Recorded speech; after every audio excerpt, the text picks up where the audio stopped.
Hello everyone, welcome back to the Back Post. Hope you're all doing well. Today we have a Chelsea versus Real Madrid match preview for the semi-final.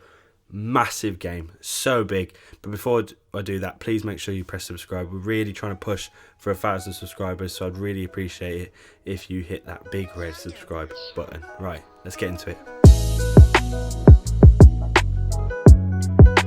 Like I said, there's no getting away from it. This is a huge game. We're going to try and put the Super League bollocks behind us. We're going to try and put all that stuff behind us because the team are playing in a semi-final of the Champions League. This is what it's about. So yeah, this is just massive, and I'm going to give my thoughts on the game. And I'm going to start with both teams' form. Of course, I'm going to start with Chelsea's form. So off the back of a massive win for Chelsea against Porto, and just after that game, we headed into a semi-final of the FA Cup against Man City and beat them 1-0. So we were riding quite high. Not too long ago as well, but then the Super League came along, a bunch of nonsense. Fans protested. It was a victory in itself, but that meant that we had the most boring game against Brighton, where Brighton might have been the better team. They had the better chances, didn't take them. That was a bit of a blow. There's a fair excuse for that, I guess, but yeah, that was rubbish. And then we marginally beat West Ham. Now listen, beating West Ham was huge for Chelsea, like top four, all of that. It was massive, and it was a really good win, but it was marginal. It could have been better, to be fair. We were the dominant team and probably deserve a better scoreline, but that's just Chelsea at the moment, isn't it? We just can't seem to score and bag too many goals, but it's fine. We're mastering the art of the 1-0.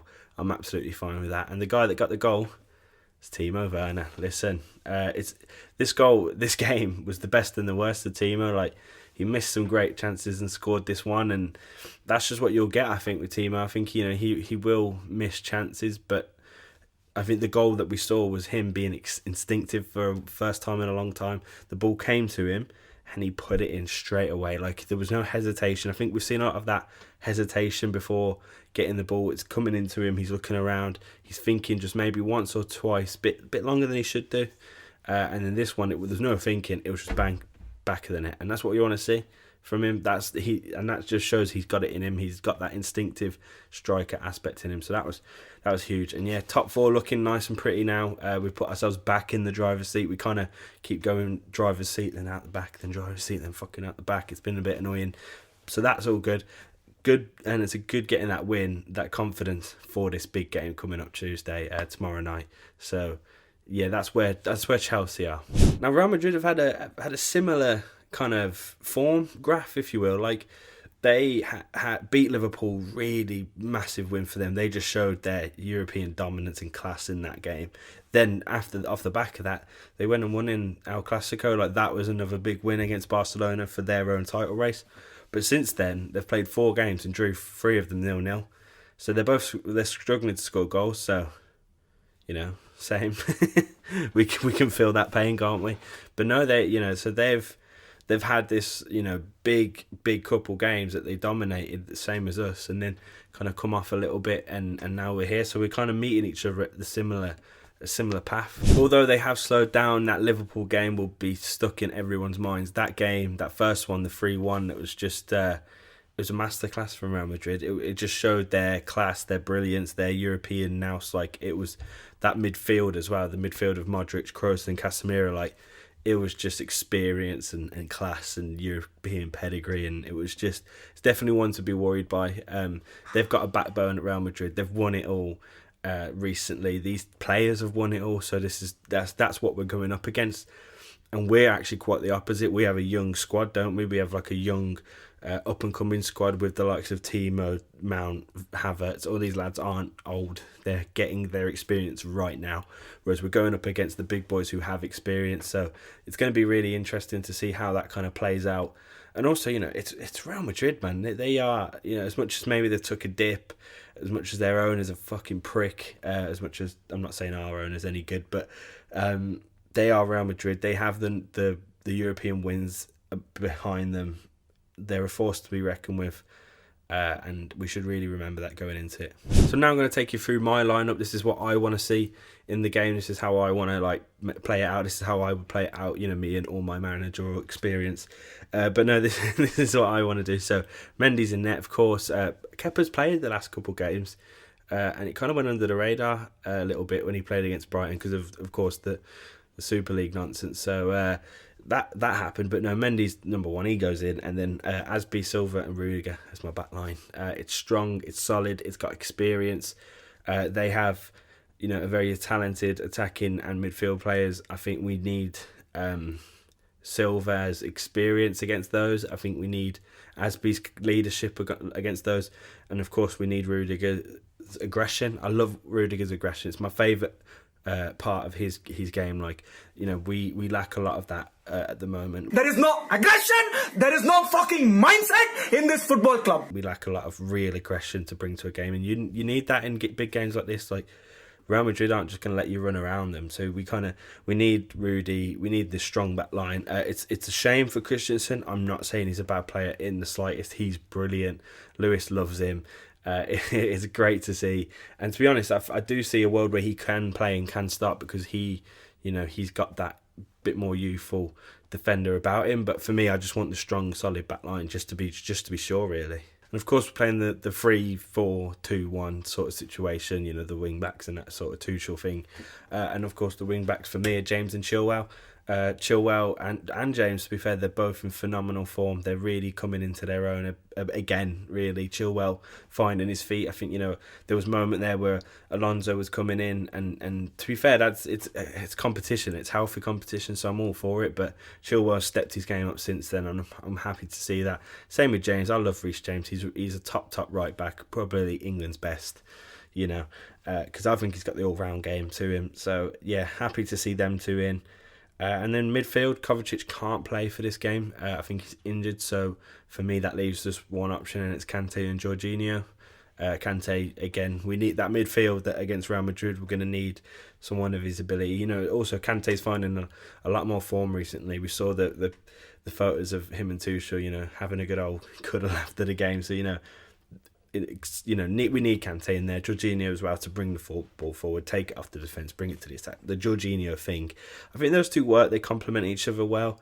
At times it can be a little bit negative, and it takes away from the attacking play. But again, Real Madrid, big game. You don't care. You don't care. You go for the best and most experienced players at this point.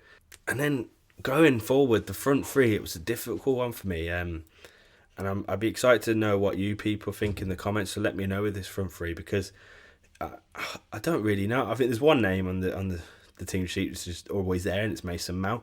That's fair. I think we all saw as well that he does play better as a part of the attack opposed to being a part of the double pivot. There's a bit of a tongue twister there, but the difference between him against Brighton and him against West Ham was just leaps and bounds. He was class that game, although he didn't get a goal.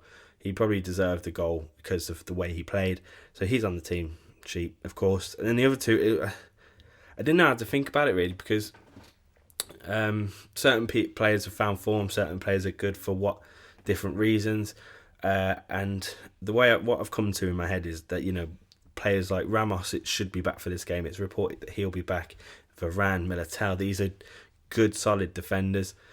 I think I want a bit of pace and direction running at them. So I think that's why I'm going to put Pulisic and TIMO Werner on. Now, I'm not 100% sold on this myself, but I think, Pulisic finding form. I love what he can bring. The way he takes the ball and runs, the passion he brings, love it. Love Pulisic. He's a phenomenal player. And then TIMO, of course, got his goal last game, and he brings the similar thing. And I think that front three can be very fluid and disrupt that back line then. I think, if we had a rigid formation with the striker and the two wingers, maybe we'd get lost. I think maybe if they're all cutting in and inverting off each other, that might just, disrupt their defence a little bit. So that's my thinking going into it. But again, I think I say this all the time, our bench is, it's beautiful. You got Giroud to come on, you got Tammy to come on if he's injured. You got Hudson-Odoi, Ziyech, Havertz, all these players that can come on and change the game attacking wise. It's absolutely phenomenal what we have and what Tuchel has as at his fingertips. So if at any point that doesn't work, we can change it. And of course, this is an away leg, so we do really want to get at least a goal for that away goal.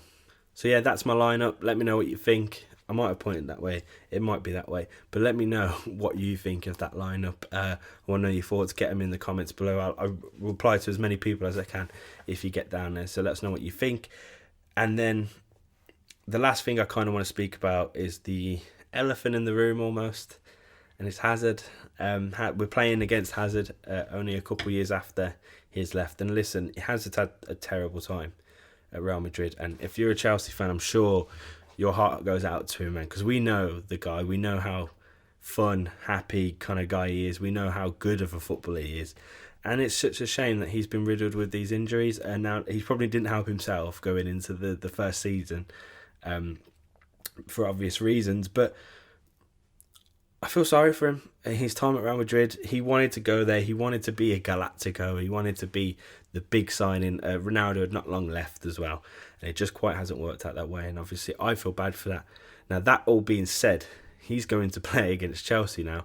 And he's actually found fitness. And he found a bit of form according to the reports. Yeah, it was 0-0. And Josh was quick to point that out on Twitter. But apparently he's finding form, and it'd be very fucking typical if he pulls out his first masterclass in a Real Madrid shirt against us. So that scares me. It'd be absolutely typical. And you know what? It's a shame that there'll be no fans, because I'm sure at the bridge he'd get a great reception regardless. So it's a big shame, but you know what? I'd be happy to see Hazard on my screen again. Just hopefully he doesn't pull out a masterclass. That's what I've got to say on that. And that's what I've got to say on everything. That's it. That's me done. That's my Chelsea Real Madrid preview, or well, Real Madrid Chelsea preview. We're playing away, first leg, and yeah, no, it's a massive game. We're going to be doing a watch along actually tomorrow night for the game. Me and all the lads on the channel, we're going to have some beers, watch the game. So you know what? Come drop by, say hello. We'll really appreciate if you do that. And yeah, just thanks for watching this video. Really greatly appreciate it. Anyone that takes their time to watch these videos, we love it. So thank you very much. And if you don't mind subscribing if you haven't already. Josh actually showed us the graph of who's subscribed and who's not, who's watching. And there's a large percentage of you that ain't subscribed. So go on, do it for us, yeah? That's it for me. Thanks for watching again. And of course, tell your dads.